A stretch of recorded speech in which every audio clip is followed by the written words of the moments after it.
Ian Seeb, he of Denver Relief Consulting, the chair of the NCIA, gave us a little bit more than an hour, talked about really the history of getting things going in Colorado.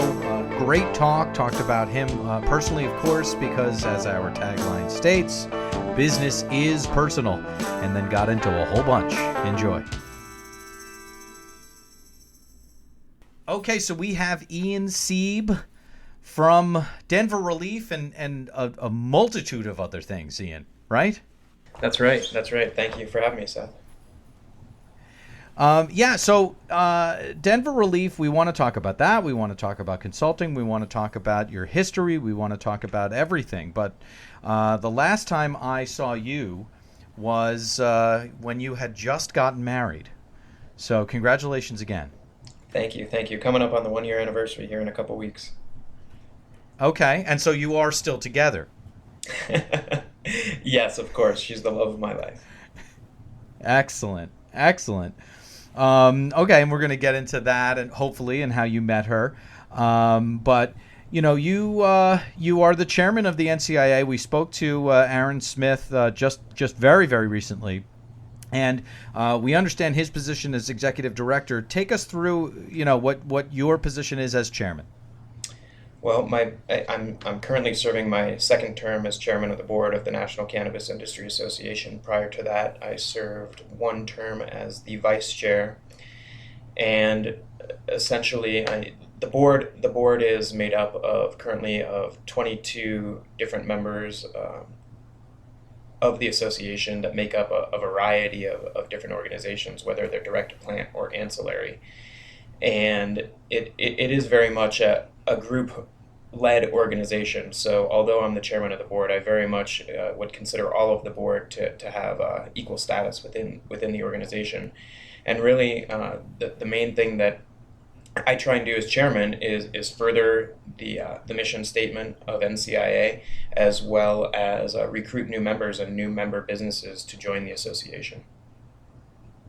Okay, and we spoke about the mission and what you guys are doing at the NCIA with Aaron, and we'll cover that as well. But now back to your wife of nearly a year. Yes. Where'd you meet her?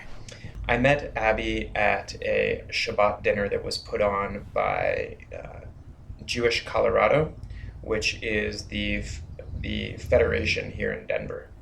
And they put on Shabbat dinners every now and then. I've been very involved with them for several years. And I went with my friend as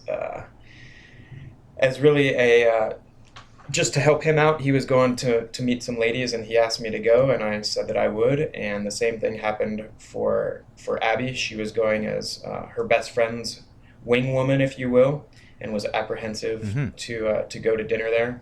I've been going for several years, never really looking to meet a mate there, and sat down for dinner with one of my best friends, and the four of us had a lovely dinner and just took it from there. Look at that. Well, that's a beautiful story. Every Jewish grandmother's dream. Albeit the Indeed, albeit the short version. But you said that the Shabbat dinner was there in Denver, and how many years ago was that? That was in December of 2012 or January of 2013. Okay, right around there. And you're one of these unique people that's actually in the industry and from Colorado. Is that right? That's correct. I am a third-generation Denver native. My mom was born here, and both of her parents were born here in Denver. Well, let's talk about that. Both of her parents were born in Denver. Now, this is what, turn of the century? Yeah, my grandfather was born in his home, which is now overlooks. It's now, I think, an auto repair shop where it was, and it overlooks Invesco Field or Mile High Stadium. So he was born in his home in 1912 on Federal Boulevard in Denver, Colorado. That's fantastic. And then his parents had emigrated, or were his parents Americans by birth, or what? They were Americans by birth. Their parents had emigrated, and it was my maternal great grandparents did change their name to, as many people did during the time. It was originally Kantrowitz and changed it to Kay. So my Aha. grandfather, Harold Kay. Got it. And then what about your father's parents and the etymology of the last name Seeb? That's a great question, Seth. My father's from Coney Island. He grew up, was childhood friends with Neil Diamond. His parents and Neil's parents were the best of friends. And my great grandfather, when he emigrated from Russia, when the story goes, when he was at Ellis Island, they asked him his name. He didn't speak English, and he told them what he did. He was a tailor, and so he said Zip, and on his immigration certificate it says Louis Zip, Zipp, and over time Zip turned into Seeb. That's amazing. Yeah, it's a cool story. Totally. But let's talk about Neil Diamond for a second because you brought him up. I mean, so childhood friends of Neil Diamond. I mean, is he or his likeness featured in the movie The Jazz Singer by any chance? My father's? Yeah. I don't. You'd have to ask him. I'm guessing the answer is no. Got it. And did they are they still buddies, or is that kind of a thing from the old neighborhood, as they say? It's been a few years. Last time Neil came here, he asked. We get tickets from his office and from his management company. And the last time that he was here, he asked if he could meet with us and my dad. And my dad was out of town, so we weren't able to see him. But I do recall oftentimes as a child going to concerts and going backstage and meeting with Neil. We have lots of pictures on the walls at home of us backstage with him. So Interesting. And that have met him several times. His son went to college and lives in Boulder, Colorado, I believe. and can you debunk the myth that Michael Diamond of the Beastie Boys is Neil Diamond's son? There is no relationship, unfortunately. I am a big fan of the Beastie Indeed. Boys, and I wish it was the case, but sadly, it's not true. Well, now since both of those things have been brought up in conversation, and then we'll move on. What would be your favorite Neil Diamond song, and then your favorite Beastie Boys track? Well, I would have to say that it's America. What else? What else could one go with? I mean, I suppose he's got hundreds of songs to choose from, but for me, I would have to Right. say America. That's perfect. I'm right there with you. The folks from Boston, of course, will choose Sweet Caroline. Yeah, I can understand But that. I can understand that. yeah. But that's a different story for a different day. And again, quickly, the preferred Beastie Boys track or album for that matter. Yeah, I gotta go with Paul's Boutique. There you go. That's we are kindred spirits, my I'm friend. glad to hear that. Yeah, here's to the Eggman. Anyway, so you went to school, you went to college there in Denver as well. I went to college in Greeley, Colorado, University of Northern Colorado. We like to call it the Harvard of the Rockies. Okay, fair enough. And what did you study there? I originally went to school for acting, and I changed my major after my freshman year to business administration with an emphasis on computer information systems. These things are not related. What happened with the acting that you so drastically changed course? I never would have imagined that I would be talking about why I changed my major when being interviewed for a cannabis story. But in all honesty, there was a professor there that I was uncomfortable with, who is currently, I believe, in jail for putting a video camera in his bathroom where he taught minors how to sing at his home, and it was a casting couch attitude in college my freshman year. I wasn't comfortable with it, and so I left and said, I'll do something else. Well, it looks like you were right in that fight, by the way. If that's yeah, because he got caught years later, and unfortunately, I was not surprised. Indeed. All right, so computer information science. What now? Give us the year on that, because that means a different thing now. Yeah, it was computer information systems, which is a little bit different from computer science. I graduated from high school in 1994, and I graduated from college in 1999. Took the 5-year plan, had an extra year, did some traveling. But Right. it allowed me, straight out of school, I went into telecom. I worked for a large telecom company here just outside of Denver, where I was a software tester. And so my schooling prepared me to do that. All right, excellent. And just quickly, I want to verify that you are a bicentennial baby. Is that right? 1976? I am not. I am 1975, turning 40 here Oh in a my couple God! months. So there we go. Yeah, so we're the same age, is what it is. Almost exactly. When's your birthday? September 1st. When is yours? Yeah, November 3rd. Look at that. Have you beat by just a little bit? 60 days. Yeah, a couple days. Yeah, that's exactly right. And what I've been doing with my friends who are all turning 40 as we speak is leaving them voicemails and telling them how old they are, because I'm here in my 30s, you know. But all right, so that first job, take us through. You know, you're following the business, you're following the computer stuff. What was the first job out of school? I was doing software testing for level 3 communications up in Broomfield. And Okay. they were, at the time, voice over IP was a very new technology, and I was responsible for helping with some of the computer integrations for the sales and order entry teams to facilitate orders for those who were placing them to be set up with via voice over IP. Was that as fascinating and fulfilling as it sounds? No, not at all. It was my first and only stab at working for a large corporation. Got it. Okay, and then where did you go from there? Well, working at level 3, it afforded me a lot of unique opportunities.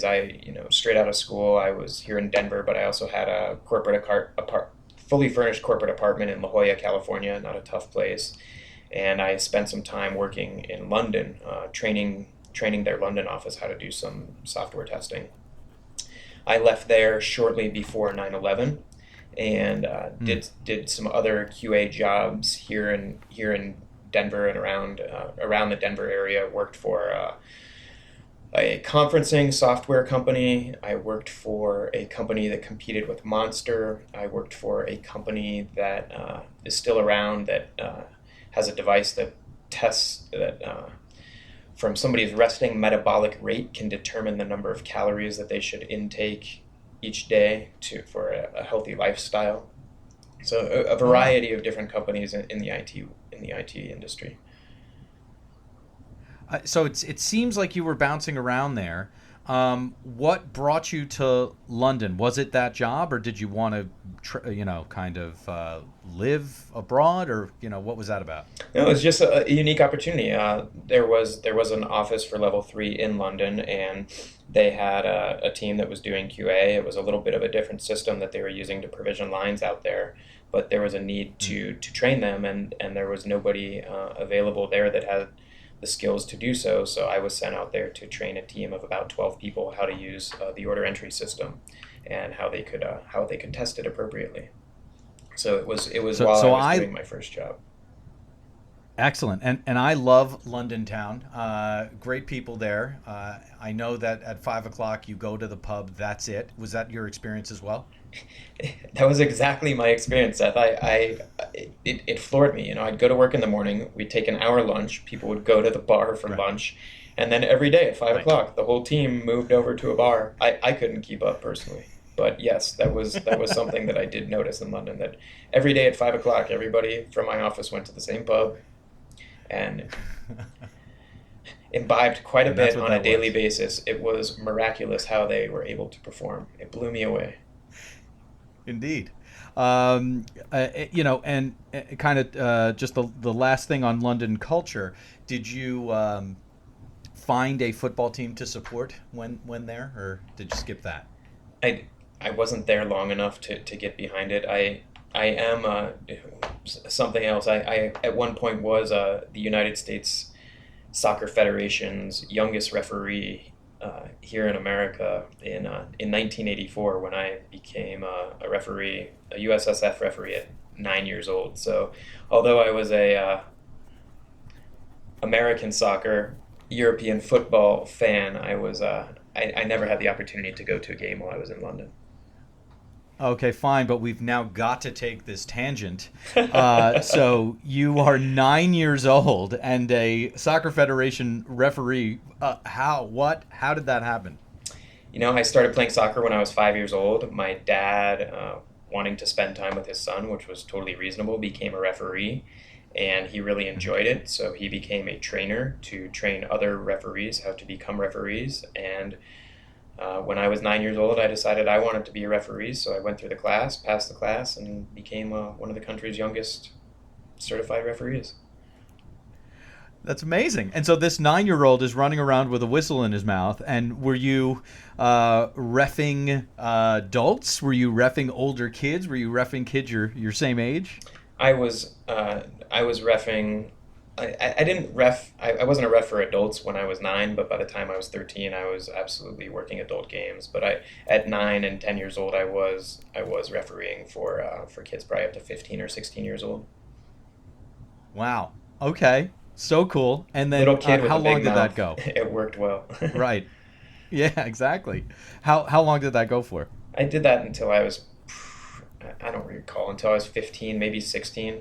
I know I wasn't old enough to drive when I would drive the mail trucks at the soccer fields. I was barely barely tall enough to see over the steering wheel, but there I was out driving cars on the soccer field on private land. Fantastic. But let's talk about that little kid with a big mouth. First off, I want to hear where that came from. But, how did you deal with that? Did you understand, how you looked to the other kids with the whistle in your mouth? Or did you understand how you looked to the older kids when you started to be a teen? And what was the kind of system there? I think it probably took a few years to recognize that there was some power behind being a referee. I wasn't one to just whip out a red card or a yellow card in case just to strut my stuff and show that I was in charge. But it was I don't know. It was a great time. I wasn't a very good soccer player, so allowing me to be a referee allowed me to still be active, be involved with soccer, but not be worried about scoring goals because I never really did that too much. Got it. And likewise, for that matter.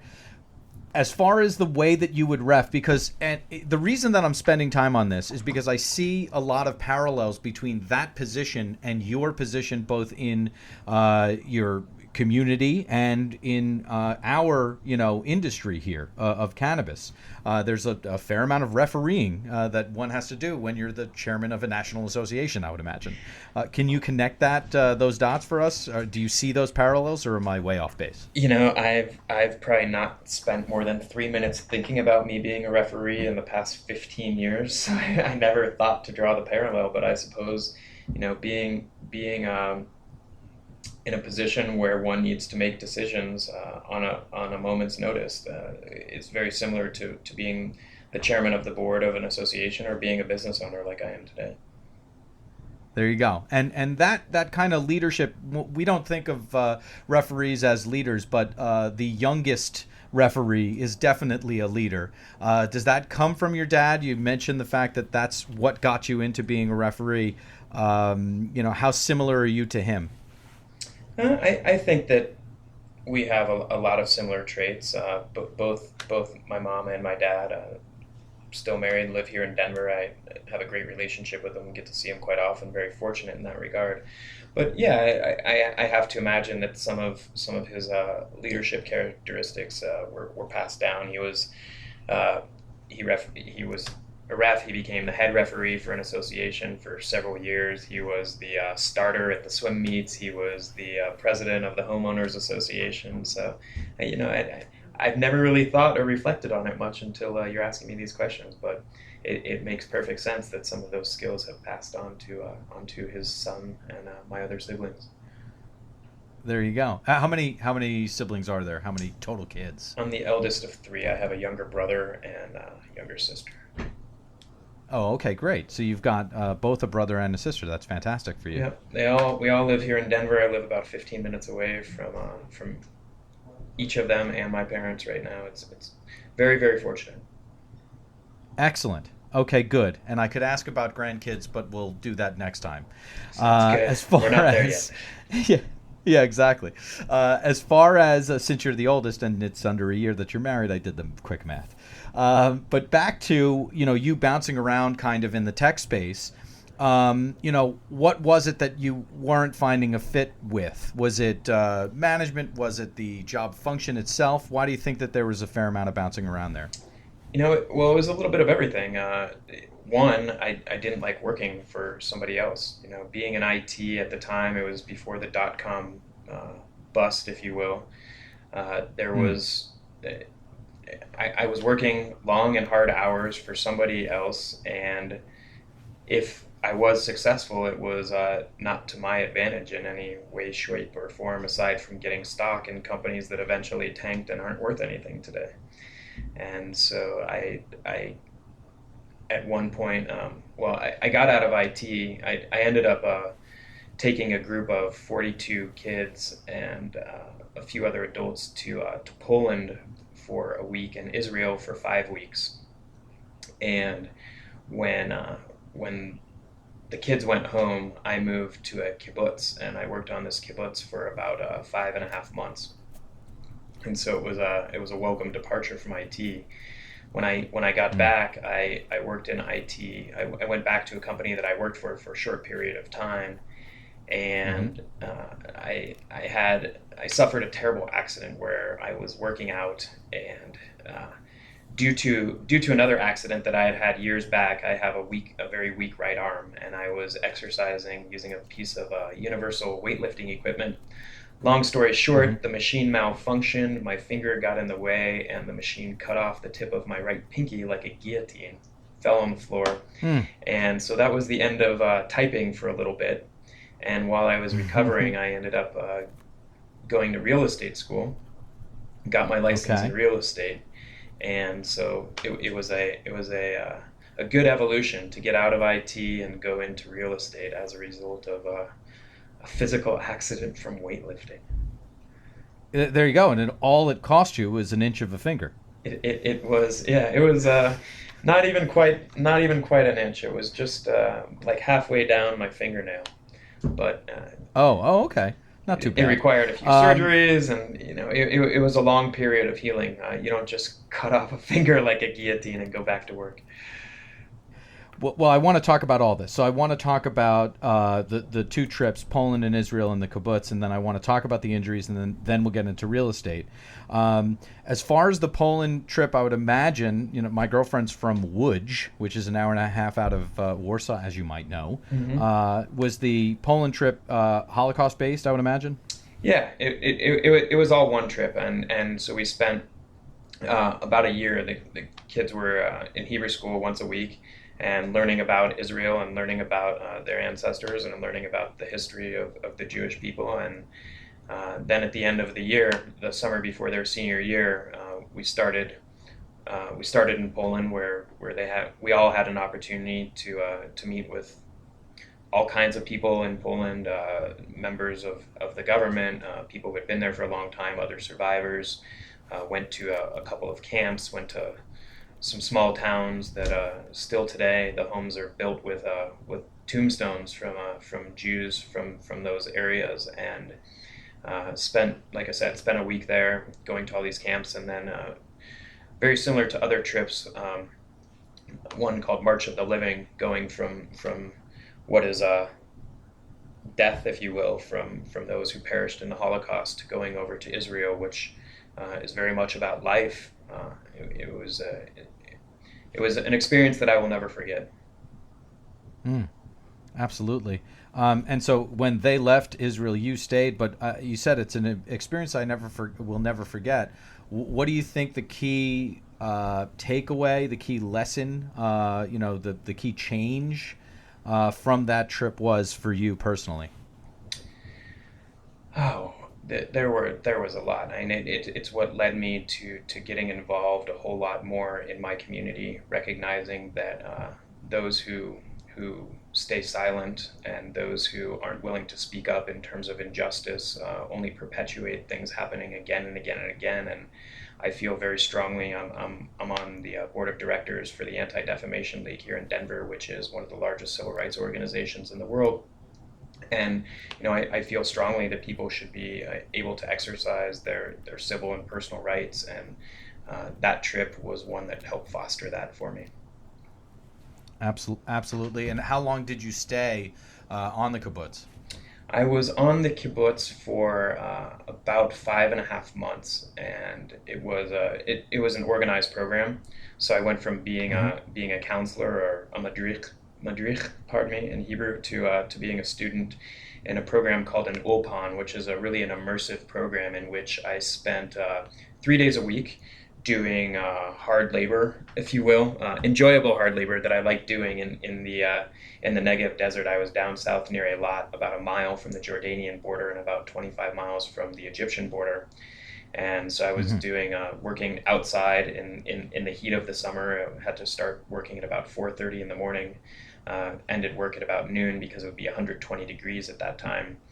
And so I worked 3 days a week on the kibbutz, and 3 days a week that I wasn't working, I had Hebrew classes all day. And 2 days a week that I did work, in the evenings, I also had Hebrew classes. So it was an immersive Hebrew study program to learn about the language, learn about the culture, learn about the people, as well as paying my way by working on the kibbutz. A mazel tov. Thank you. I wish figured you would say that in Hebrew. Right, yeah, exactly. All right, so that, is completely and totally immersive. It is also, you could make a parallel between working on a kibbutz and working in the cannabis industry over the past few years, kind of a we are all in this together type of vibe. Have you made that parallel for yourself in your own mind? I have not. I liken the kibbutz to communal working, not quite communism, but all working for a greater good. And here in America, obviously we have an open market and a free market. And if all of the wages and all of the income that was taken from the cannabis industry was shared amongst everybody, I suppose I could liken it to a kibbutz. But we are very much a free market here, and that was not the case on the kibbutz.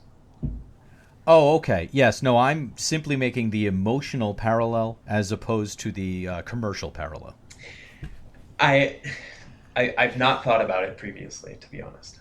Fair enough. And it's mostly because of the communism. Point taken. So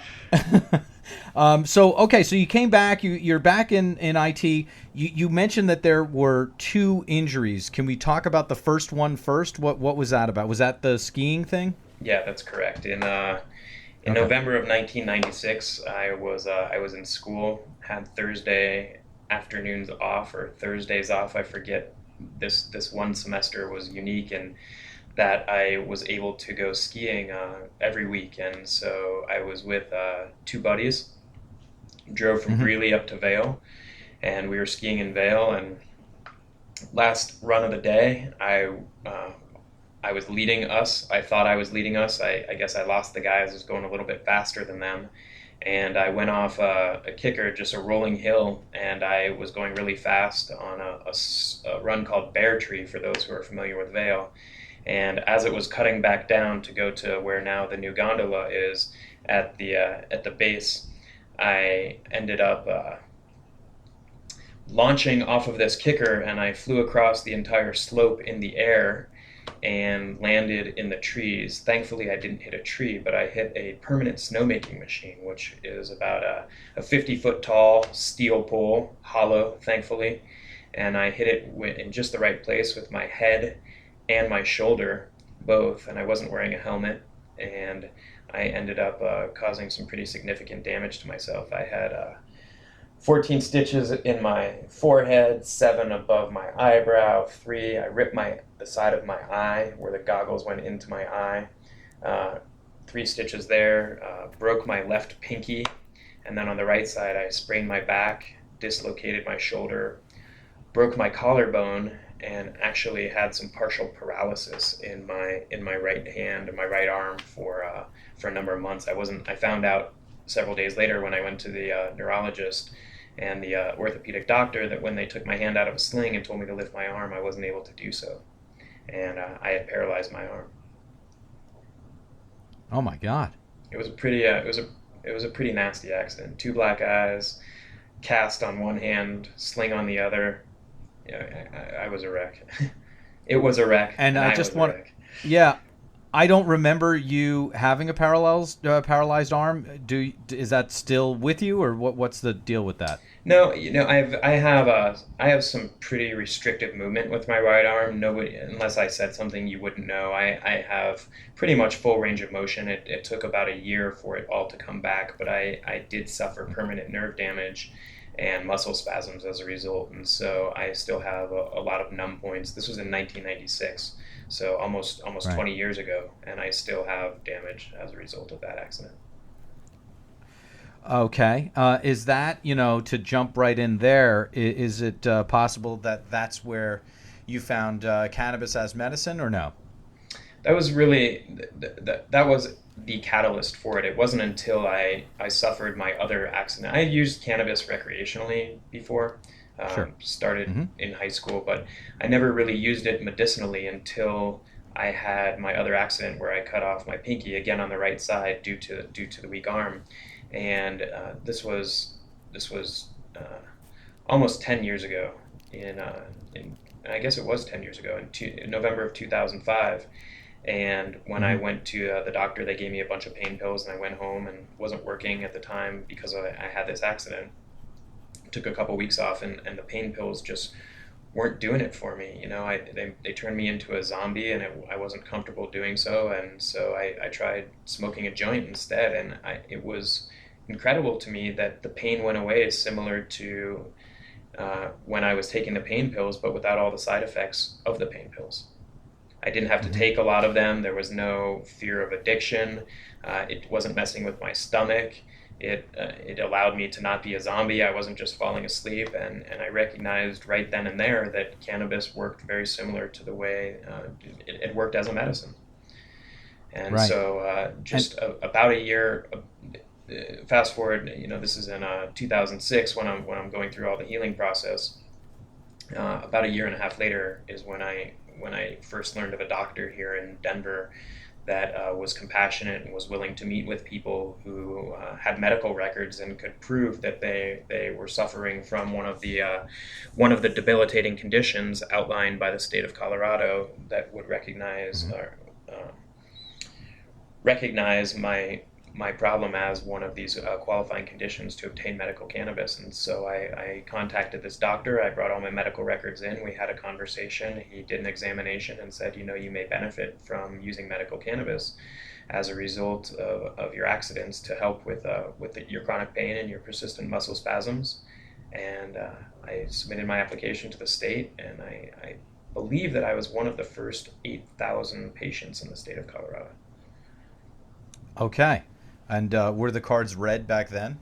They were red back then, and they were much bigger than one would want them to be. They were 8.5 inches wide, just like a piece of paper, and about 4 inches tall, and folded very poorly into a wallet. Wow. Okay. All right. So let's actually try to take this as close to moment by moment as we can. So he suggested it. You applied. You get one of the first 8,000, you think, red cards, which wasn't a card at all. You made it into a card. Yes. Where were you able to find medicine at that time? It sounds like 2008-ish, right? Yes. So Okay. it, according to the state of Colorado, once a medical patient possesses cannabis, there's it becomes medical at that point. So it didn't really matter where I was getting it from, but once I Hmm. had it, it was legal. That said, I very quickly contacted a friend who also obtained his medical marijuana license, and I'll never forget our very first experience of going to a dispensary there. We learned that there were very few at the time. You really had to seek them out, and I recall this place was on Wadsworth Boulevard, maybe just outside of Arvada, Colorado. And we went to this place. It was a regular office building, and we walked into the building and walked up to the door, and there was a sign on the door that said appointments only. Please call this number. And we tried the door locked, so we went back outside, called the number, And they were inside, and we said, we'd like to make an appointment. They said, when? We said, right now. And I said, okay, you can't come together. And I said, okay, one of us will wait in the lobby while the other one is being served. And so we both went up to the door together, and they ended up taking both of us in. And this gentleman brought us into his office, and I'll never forget where he sat us down, adjusted a camera that he had behind him, a web camera, so that we knew we were being recorded. And we started to ask him questions about cannabis and medical cannabis. And he immediately said, "Are you a cop?"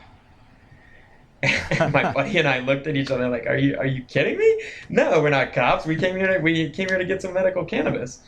And it was a very interesting interaction. You know, there were no dispensaries at the time. This was an office building, and we told him we wanted some cannabis, and he opened his drawer and pulled out 2 bags and told us how much it was, and we bought it, and that was it. It was not at all like I would have imagined, and it was much different than it is today. Yeah, no, absolutely. And now let's trace the steps from then to today. So you walk out of there, you say now that it wasn't as you would have imagined. What was the next kind of step? If that's where it started for you and started for us, what was the next step from there are very few dispensaries, and I can get it wherever, and this happened to be an office building, to kind of the next kind of level up? Sure. So from there, like I said, I helped my friend who I went with to obtain his medical cannabis license, and word of mouth business. Essentially, I started a word of mouth business where I helped people obtain their license, and I knew this doctor. I knew a lot of people in Denver. Started telling people that I knew that I could help them obtain their medical cannabis license. My friend started telling people, hey, my buddy helped me get my medical cannabis license. Perhaps he can help you as well. And so I started a small business where I advise people and help them get their license. While I was helping them get their license. Is that where Denver Relief Consulting started? I mean, yes, no. but This was prior to Denver Relief even. There was no business at the time. It was just me helping people obtain their medical cannabis licenses. And I was charging a fee for that, and was helping them through that process. And while I was doing that, I was also I had the opportunity to ask people each time if they would allow me to be their caregiver. And so every time they said yes, that allowed me an opportunity to possess 2 more ounces of cannabis or grow 6 plants for them. And so I was able to provide them with cannabis, and that was really just a side effect of the business. But what it did was allowed me to meet the gentlemen that would become my partners. So I helped a woman who I went to high school with, who was a bartender at a local hippie bar here in Denver that people in Colorado probably know, Sancho's Broken Arrow. And she was a bartender there. I helped her get her medical cannabis license. She told a few people, like I said, word of mouth business. And I ended up, Kayvan came in one day. She recommended Kayvan to me, or referred Kayvan to me. I helped him get his medical cannabis license. He told me that he had recently moved here from Nebraska, and he owned a small pizza place. I was familiar with the pizza place because I used to live in that neighborhood, and prior to him taking it over, I knew I used to eat at that pizza restaurant. Prior to him buying it, it was called Pizza Vera. He bought it, turned it into Sexy Pizza. So, I met this young entrepreneur. Fast forward another week, another referral came in from Kayvan and the woman that I went to high school with, and this gentleman claimed he had moved here from Ohio and claimed that he grew the best cannabis in the world. And at the time, different people were asking me if I had interest in starting cannabis businesses with them. I knew several people that were involved in the sale and distribution of cannabis, and they wanted to get legitimate, and for whatever reason I wasn't really interested in starting a business with them. But knowing that Kayvan had these business skills, and knowing that this other gentleman had cannabis cultivation skills, I suggested that we all get together, and we did, and a week later we formed Denver Relief. Look at that. We didn't know each other And at the time yeah. at all, really. But given the fact that we had a cannabis grower, somebody who had run a successful business, and myself, somebody who had amassed a large number of patients, it really was the perfect storm. And so we, it'll never happen again in the history of the world, but I threw in $2,000. Kayvan threw in $2,000. The other guy, who's no longer affiliated with our business, threw in a half a pound of cannabis, which was equivalent at the time to $2,000. It was going for $4,000 a pound wholesale. We got a phone number that we picked up from the phone company, 303-420 Meds, and started a delivery service. Created the name, created the logo, ordered some magnets for the sides of our cars from Vistaprint and some business cards, and put an ad in the back of the Village Voice media publication, which here in Colorado is Westward. And that was the beginnings of Denver Relief. Amazing. 4K and a half an LB. $4,000 and a half a pound of medical cannabis was the start of Denver Relief. And it will, like I said, it will never happen again in the history of the world like it did. Yes, I want to dive in on that. Why do you say it explicitly like that? Well, because now that we've been in business, in 2 weeks, actually a week from tomorrow, I think will be our 6-year anniversary. We've now established a large consulting firm. We'd like to think it's one of the premier firms in the United States, and we're helping people apply for licenses in new states. And it's now to the point where it's $1 million plus investment to get going and to start a medical cannabis facility. There you go. I did want you to connect those dots for us. So let's go from Denver Relief, Vistaprint stickers on the sides of the cars, to what you just mentioned, which was the consulting business. Bring us through the growth, the growth curve. You start up, you've got the perfect kind of troika of executives. You're delivering, you're growing, and what was the next step from those initial few weeks, few months? Sure. Well, the next step was... I remember a month and a half after we started the business, there was a big hearing here in the state of Colorado. It was put on by the Colorado Department of Public Health and Environment, and they were challenging Article 14 of Amendment 20, which is a part of the Colorado Constitution that grants medical marijuana. And they were trying to put a cap on the number of patients a caregiver could provide for, and they were trying to put a 5-limit cap on it. And it was a 13-hour meeting. I will never forget it. It took place on the University of Colorado at Denver campus in a building there, Marjorie Reed Hall. There were hundreds of people there. Brian Vicente was there. Warren Edson was there. Two gentlemen who I highly respect, who helped really push this entire movement forward. And that was all pre-regulation, so it was just in regards to caregiver rights. The Colorado Department of Public Health and Environment was unsuccessful. The patients were victorious, and that there was no 5 patient cap placed on the number of patients that a caregiver could provide for. But we still didn't have state regulations. So although it was neither expressly permitted nor prohibited for us to distribute cannabis through a dispensary or delivery service, we were not in unambiguous compliance with state law, which happened in September of 2009 when the second Cole memo came out and basically said those in unambiguous compliance with state law will not be a target of federal intervention. And so that was, if you will, some called it a green light. We were already in business, a little bit ahead of everybody else, but that's when the onslaught of companies started opening and the mass proliferation of delivery services and dispensaries began here in Denver and in their surrounding cities. Fast forward a few more months, that's when the state recognized that cannabis was not going away and that they needed to start regulating it due to that Cole memo. So House Bill 1284 came up, and that was the bill that really created the Colorado Medical Marijuana Code, and that was instituted in 2010. And so fast forward again a few months, in, I believe, August 1st or the end of July of 2010, beginning of August 2010 is when all these people that had started these businesses that were up and running were, if they wanted to not be in the black market, were required to go to the Department of Revenue, which is dog tracks in Commerce City, and submit applications for medical marijuana centers, they called them. optional premise cultivation licenses, which were cultivation facilities, or manufacturers of infused products, which are those people that we commonly refer to as edibles manufacturers now. Absolutely. Oh, yeah. No, go ahead. Yeah, no, well, we're probably going to the same place. What I want to do is make sure to get everything in. So if that's the, kind of the 2010 picture, now skip forward a year to 2011, the picture there, once everyone who wanted to went to the Department of Revenue. Yep, so everybody went to the Department of Revenue at the time.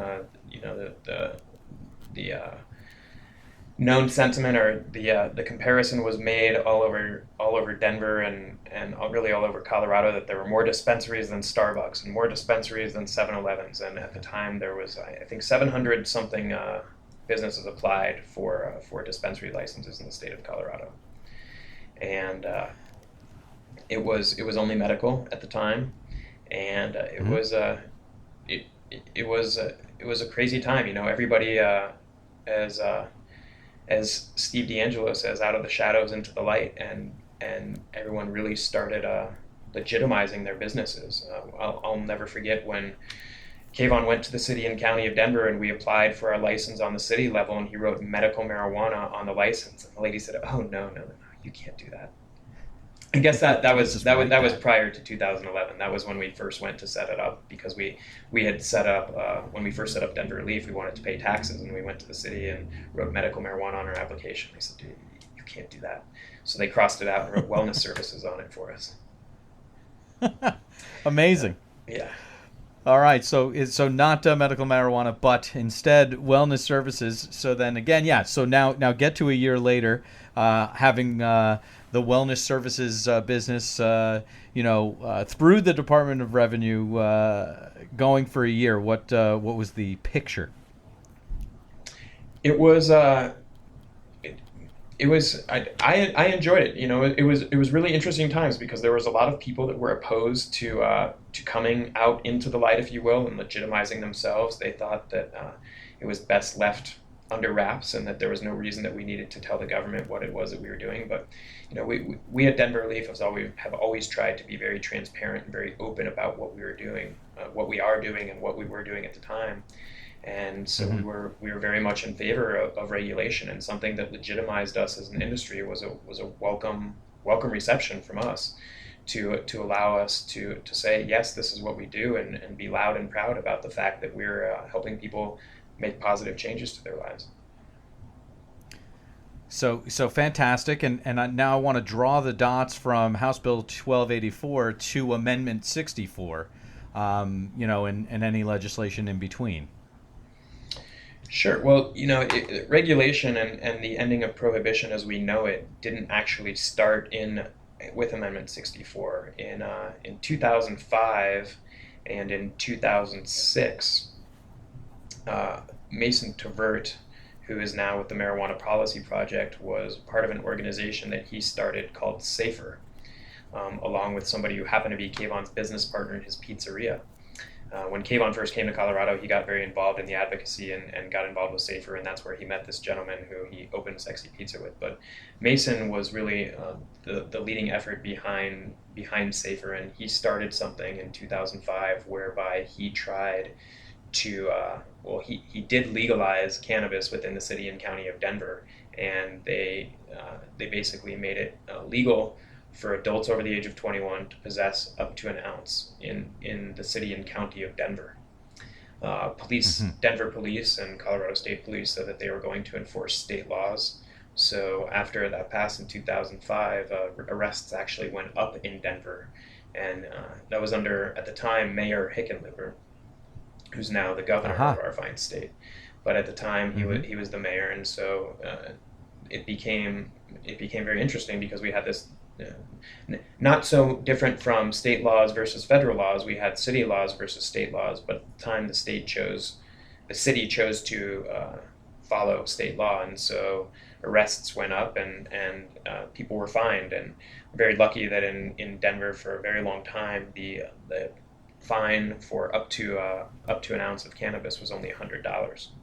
In 2006, however, City Council took it up and they voted to make cannabis enforcement the lowest priority for law enforcement, meaning that if somebody was to walk across the street jaywalking and there was somebody on the opposite corner smoking a joint, that police officer who happened to see it should have gone after the jaywalker, not the cannabis smoker.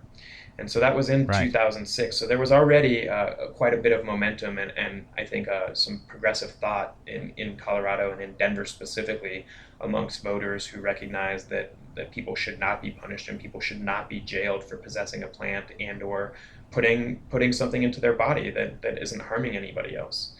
And so there was a safer, sensible Colorado. Brian and Mason and a lot of other interested parties worked together to help write Amendment 64 that paved the way for the end of prohibition as we know it around the world. Absolutely. And, speaking of Brian Vicente of Vicente Cedarburg, we're talking to Christian Cedarburg next. So that's good. We'll get some insight there. But sensible Colorado, and then now you have laid the great groundwork for us, thank you so much, in 2005 of how Amendment 64 could have happened. Take us through that. How do you mean? So as far as your involvement and where where it started and all the way through maybe even the task force. Sure. Well, I can't speak as to where it started. I can tell you that as a cannabis business person and as somebody who was involved in the legal side of it, there were a lot of people that were in the industry that were opposed to Amendment 64. And they thought that Amendment 64 spelled trouble for the medical cannabis industry and that it was going to welcome federal intervention if it passed and that it was going to be the end of the industry as we knew it. And gone were the days where we could have a small medical cannabis facility because the feds were going to come in and put an end to it. And so there were people that were opposed to it, and Denver Relief was very much in favor of Amendment 64. There was a lot of people in the industry that supported the No on 64 campaign. And really based just out of fear, could not get behind the notion that we could end prohibition, like I said, and usher in a new wave of legalization of cannabis. So Denver Relief was staunchly behind Amendment 64. We supported it both with our money and our mouths. We spoke openly about it. We made donations to the campaign, and we're very much in support of it. And I remember being there that night in November 2012 at Castleman's where we had the big party. There's a pretty famous picture that was taken by Kim Sidwell of Cannabis Camera that has a lot of people that are key stakeholders in the industry today, namely Betty Aldworth, who's now the executive director of Students for Sensible Drug Policy, Christopher Woods, who owns Terrapin Care Station, which has 2 facilities in Boulder and I believe 2 recreational facilities in Aurora. Jennifer Murray, who you've spoken with, who went on to become the CEO of the now publicly traded Can Labs. Myself, and I think 1 or 2 other people were in that picture as well. And it is the picture that I think is very historic that shows just what I keep saying, the end of prohibition as we know it here in Colorado. And so, that is the evening of the election that you're speaking of, correct? Yeah, it is. It was that evening, the night that cannabis received more votes than our President Barack Obama here in the fine state of Colorado. More than one person has pointed that out, by the way. It's important for people to recognize that's how much support that we had 55% of the vote in favor of ending these restrictive and old laws that were written to really cause harm to those who wanted to see some freedoms in regards to, again, what people put in their body and being able to use and possess and grow and benefit from this magical plant called cannabis. Take us through that year plus of November 2012 through, January 1st, 2014, December 31st, 2013 into 2014 into doors open. Yeah, we weren't sure if the governor was going to sign. If the governor was going to sign, well, I guess that was the. Let me step back. So the election happened. We knew that beginning January 1st, 2014, there were ideally going to be medical cannabis or recreational cannabis sales, and it was an historic moment. And from that moment on, I think those who were involved in the industry started planning how they were going to set themselves up over the next year to be prepared for distributing, cultivating, and being a part of the recreational cannabis movement.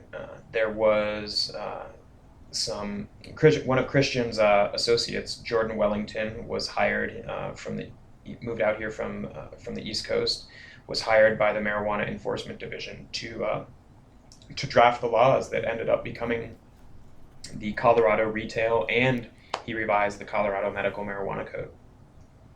We weren't sure whether or not pardon me, the governor was going to sign everything. He did in fact sign it, reluctantly at the time, and this ushered in these new laws that allowed people to begin these sales on January 1st. It was very interesting in that there was really a formal process, if you will, that one had to go through from going to just medical to going over to recreational. There was a new system that was created, an inventory tracking system. There was a one-time transfer that was allowed to convert your medical plants over to recreational. On medical, we're limited to the number of plants that we cultivate by the number of patients that we have, whereas on the recreational side, you were not limited to the number of plants that you could cultivate by the number of people coming into your facility, but in regards to what type of facility you wanted to be in. There were 3 different levels that still exist today, type 1, type 2, and type 3, that dictate the number of plants that you can cultivate on the recreational side. The voters voted in the opportunity to have taxes in Colorado. Any tax increase must be voted upon by the voters, and the voters did indeed vote in favor of creating excise taxes on the state level, and the city and county of Denver voters there voted to create some taxes on the local level. And January 1st, 2014 welcomed in those very first days of retail cannabis sales, when Tony Fox sold the first bag of retail cannabis at her shop, 3D Discreet. To Sean Azaridi, if I'm not mistaken. Yeah, I think so. Okay, fair enough. So it was made very apparent very early on, though, what you were dealing with. And so what I would love for you to do is talk about those first 6 months and then the subsequent year leading us up to now. But what were the keys that you realized in the first 6 months? And what I mean by that is banking and all of the hurdles that were still in front of you. Man, we definitely had a lot of hurdles. Those first few years, banking was something very interesting. We actually lost our first bank account prior to recreational sales starting in May of 2013. Actually, on our 4th anniversary, we received a letter from our bank letting us know that they were no longer allowing us to have a business, which was a very interesting thing. We, at the time that we went into to our bank in 2009 when we started our business, we told them very openly what it was that we were doing, and there was no problem, and they welcomed us with open arms. And the next week they stopped taking on new businesses, and that was way back when, like I said, in May of 2009. So Okay.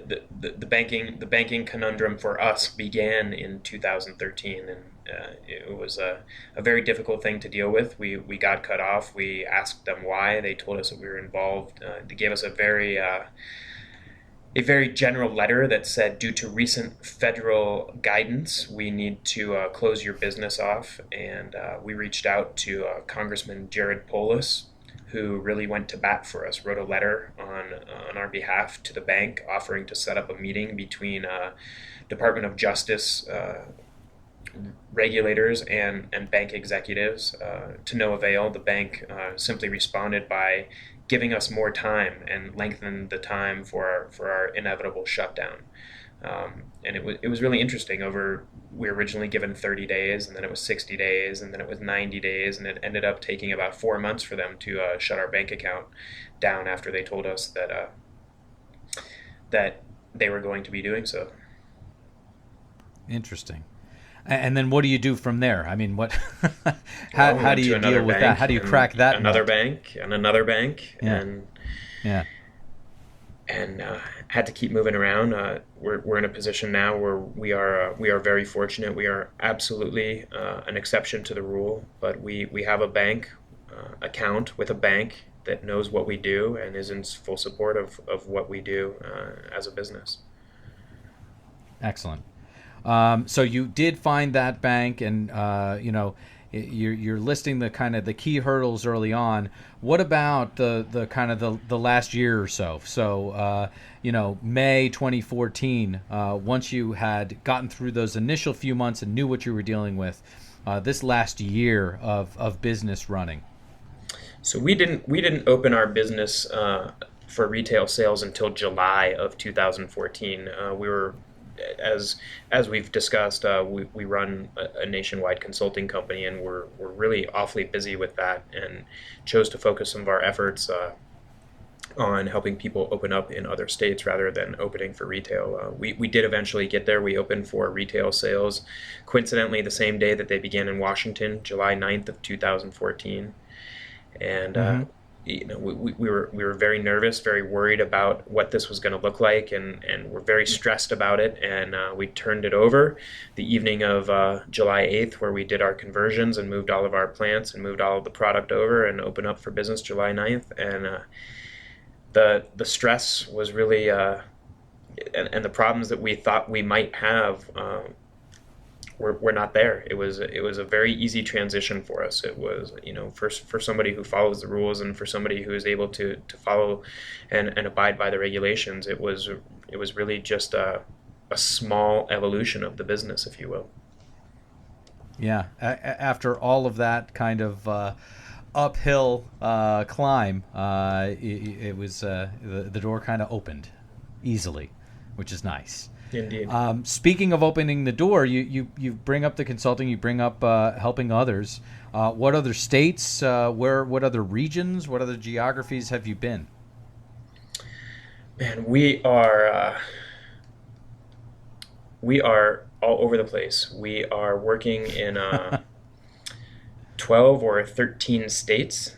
We are in, I wish I had the map with me right now. We helped clients in Nevada. We applied for and received 11 licenses in Nevada, including the top scoring dispensary license out there. We applied for and received 3 of the 17 or 18 cultivation licenses in the state of Illinois, scoring the first, second, and third highest scores for our clients out there.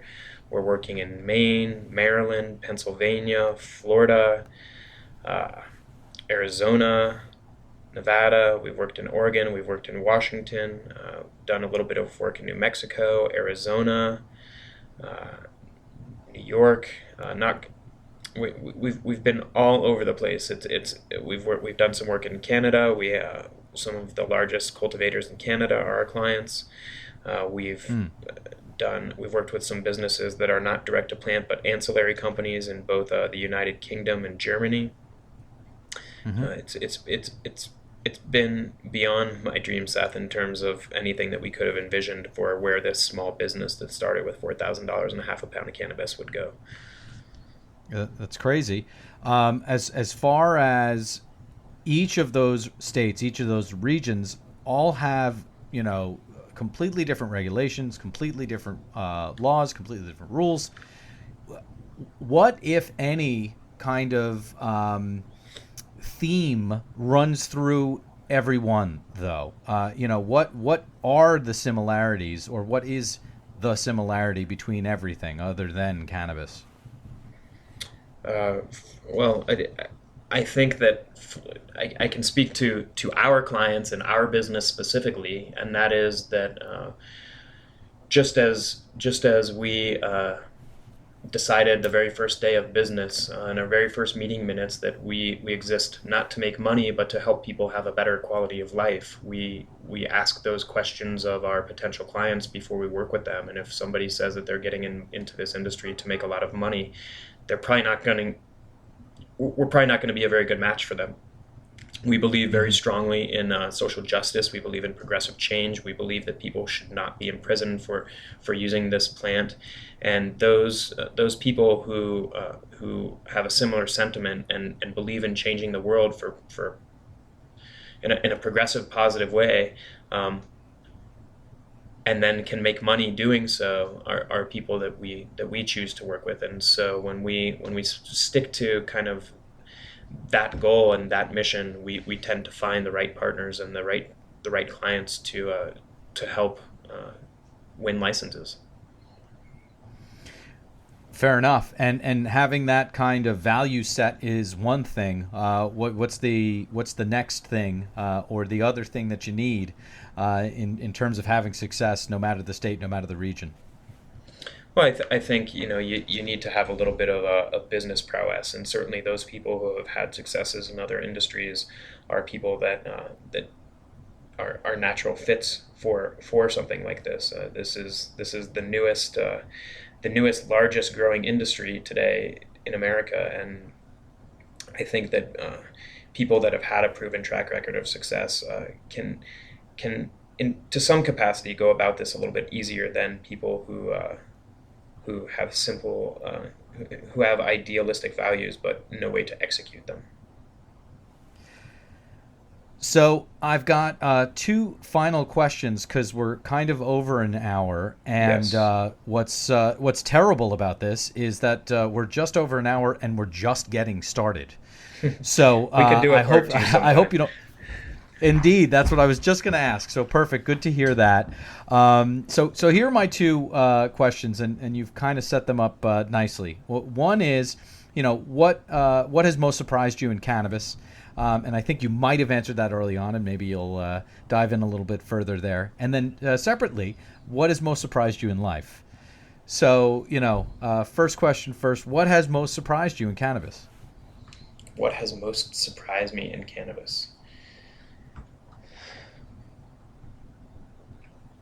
It's a tough question. I guess what has most surprised me is that we are just getting to the point where we can start to recognize some of the medical benefits, and it surprises me that each and every day we're finding new ways to work with the plant and new ways in which we can create new delivery systems, finding out new things about cannabinoids. For example, CBN may help with sleep, and CBC may help with weight loss, and that this really is a miraculous plant that can help for thousands of ailments and not just the 8 that were dictated by the state of Colorado for medical use. Mm-hmm. Absolutely. And we've had Nurse Heather on already, and we're talking to many folks, about cannabis as medicine, and it's amazing how many ailments are really assisted by the plant, as you say. All right, so if that is the most surprising thing, which I agree with, by the way, and to add to that, Seth, I would say it's also a surprise that this industry has become what it has become. I did not imagine when I used cannabis for the first time that it would become my profession and my livelihood and be something that I would fight for the rest of my life. So I think that's a little bit of a surprise for me in regards to cannabis. Absolutely. And you're doing a heck of a lot on that end. So thank you for that. As far as life, what has most surprised you? So many things have. That's another 2-hour conversation. What has surprised me in life? I never thought that I would be in the position that I would be in here, leading helping to lead, along with my team members and my business partners, a leading retail facility that helps both patients and customers. At the same time, working on this nationwide, what started off as a very small consulting company working for one very small business in Denver. Our very first client was MMC Depot, which is a packaging company, to working with. We've probably had 70 clients since then, all over the place, and to being an NCIA and to being a part of all these ancillary businesses. Denver Relief Consulting is partners in about a dozen ancillary businesses, and ancillary and direct-to-plant businesses as a result of it. And I guess it's a surprise to me that I would be a part owner of a dozen or more businesses in the cannabis sector. Well, you are. Congratulations, and like I said, thank you. And thanks again, Ian, for your time today. Thanks for already agreeing to part 2 and maybe even part 3. Thank you for having me, Seth. Appreciate it. It's been a joy and a treat to speak with you, and I look forward to our next conversation. You got it. See you down the line. All right. Yet another one of those pioneers, one of those guys that was there at the beginning of commerce in cannabis through cannabis as medicine. Talked a lot about, everything. And looking forward to that next conversation down the line, but we're getting a fair amount of information from each of these luminaries. Hope you're enjoying.